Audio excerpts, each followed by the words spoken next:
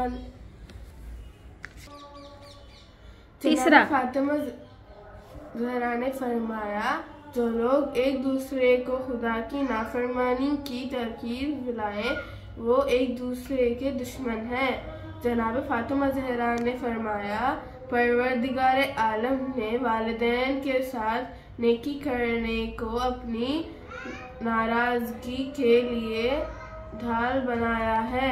जनाब फ़ातिमा ज़हरा ने अपने गुलामों से फरमाया, छत पर चले जाओ और देखो, जब आफ़ताब डूब रहा है तो मुझे फ़ौरन इत्तला करना, ताकि मैं उसी वक्त दुआ करूं। और अब मैं जनाब फ़ातिमा के तरबियत औलाद के बारे में बोलना चाहती हूँ। जब इमाम हसन एक नई आयत बयान कर रहे थे, तब बीबी ने वो आयत मस्जिद में बयान की। जब इमाम अली ने वो आयत सुनी और कहा, ए बीबी, ये आयत तो नहीं आई है, आपको किसने बयान की? तो बीबी ने कहा, मुझे हसन ने ये आयत बहुत अच्छी तरीके से बयान की। तो इमाम अली इमाम हसन का बयान सुनना चाहते थे। तो इमाम अली पर्दे के पीछे छुप गए और फिर से बीबी फ़ातिमा ज़हरा ने इमाम हसन को बयान करने को कहा। तब इमाम हसन की ज़ुबान फिसल रही थी और इमाम हसन जान गए कि उनके बाबा यहीं कहीं हैं। और तब इससे हमें ये सीखने को मिलता है कि वालिदैन के सामने बच्चों की आवाज़ नीचे रहनी चाहिए और वालिदैन से बच्चे डरें। और एक वाक़या, जब इमाम हसन और हुसैन ख़त लिखकर अपनी माँ के पास, बीबी फ़ातिमा ज़हरा के पास आए और कहा, ये 2 ख़त में से किसका ख़त अच्छा है, तो बीबी नहीं बोल सकी और कहा कि अपने बाबा के पास जाओ। इमाम अली भी नहीं बोल सके और कहा कि अपने नाना के पास जाओ। और हज़रत मोहम्मद नहीं बोल सके तो खुदा ने जिब्राइल अलैहिस्सलाम से ये ख़त भेजा कि बीबी फातिमा को इस प्रॉब्लम का सल्यूशन देने को कहो। तो बीबी फातिमा ने तो नबी ने फिर से बीबी फातिमा ज़हरा के पास भेजा और तब फिर बीबी फातिमा को समझ में आ गया। तो उनका मोती का हार उन्होंने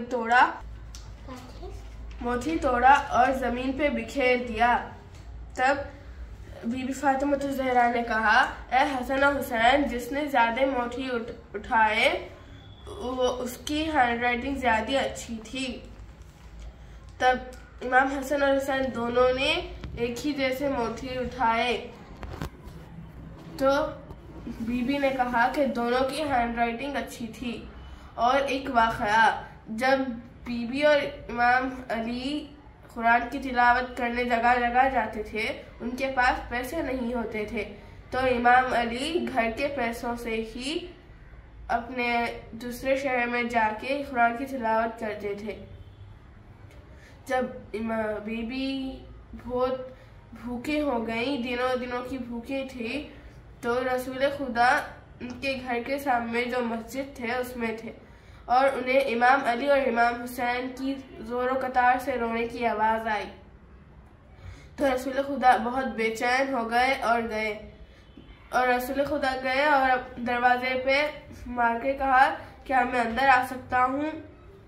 तो बीबी ने कहा, बीबी खामोश हो गई और रसूल खुदा को बीबी की खामोशी समझ में आ गई।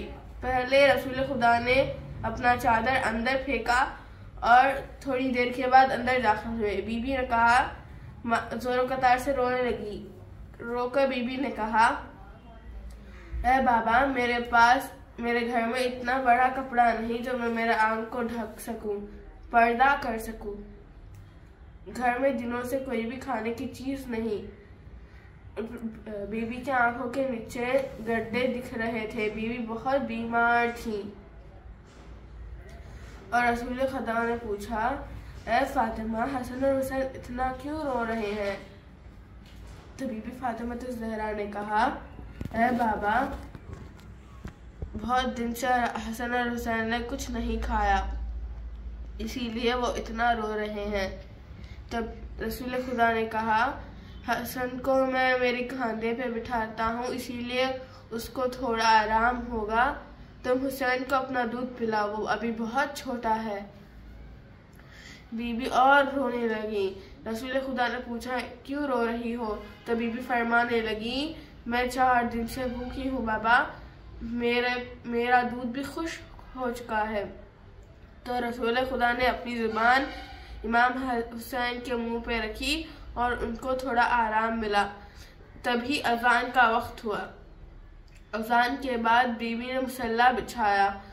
नमाज पढ़ते बीबी बेहोश हो गई और रसूल खुदा ने जल्दी जाकर उन्हें उठाया और कहा, बीबी ने कहा, बाबा, मैं बहुत दिन से भूखी हूँ, इसीलिए बेहोश हो गई, नमाज फिर से शुरू करनी होगी। जब बीबी नमाज फिर से शुरू करने लगी तो रसूल खुदा ने कहा, ए फातिमा, रुक जाओ और अपने मुसल्ला उठा के नीचे देखो। जैसे ही बीवी ने मुसल्ला उठाया और नीचे देखा तो ढेर सारा सोना मिला। तब बीबी ने वो सोना देखा और कहा कि बाबा, ये क्या है? रसूल खुदा ने कहा, तुम अब जितना चाहे उतना सोना ले सकती हो। लेकिन वो सोना देखा और कहा कि बाबा, ये क्या है? रसूल खुदा ने कहा, तुम अब जितना चाहे उतना सोना ले सकती हो, लेकिन आखिरत में तुम्हें इसका जवाब देना होगा। तो रसूल खुदा ने तो बीबी ने क्या किया? बीबी ने बहुत अच्छा किया। बीबी ने उस सोने पर थूक कर फिर से अपना मुसल्ला बिछा दिया। रसूल खुदा बहुत खुश हुए और कहा, तुम्हारी सब्र की कोई मिसाल नहीं, तुम्हारे जैसा सब्र कोई नहीं कर सकता। तो बीबी ने कहा, बाबा, अली कब आएंगे? तो रसूल खुदा फरमाने लगे, जैसे ही उनका ईरान से जाना हो जाएगा तो अली ज़रूर आ जाएंगे। तो फिर जब 2 दिन बाद रसूल खुदा के पास घर में खाना आया। बीबी बहुत भूखी थी।